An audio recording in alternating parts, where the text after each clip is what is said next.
So the next subtopic is the Argand diagram. Now a complex number may be represented pictorially on the Cartesian coordinates or the rectangular axis, just as your quadratic graph. You have the x-axis and the y-axis. So here we have an example of the Argand diagram.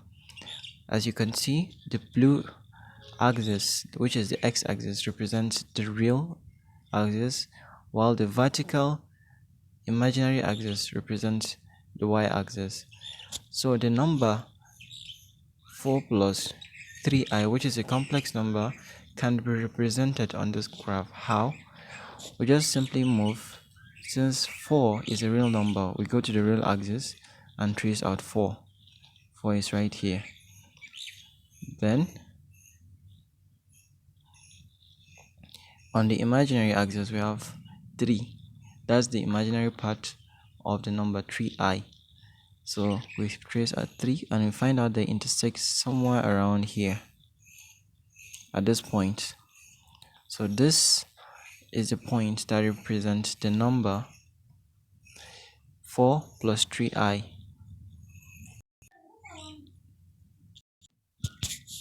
So we could join this with the origin somewhat like this, and add a pointing arrow. So this represents the complex number 4 plus 3i.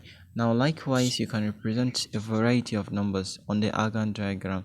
For instance, minus 2 plus 4g can be represented by the point minus 2, which is here, plus 4g, which is here, and you'll find out they intersect at a point here, which would be minus 2 plus 4g.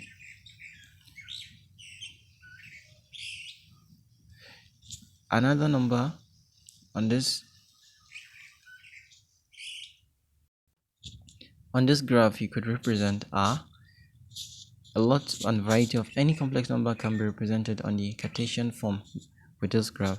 We have, for example, minus 3 minus 5g is going to be at a point here, minus 5g, and likewise all other numbers like 1 minus 3g, we should be around at a point here, 1 minus 3g.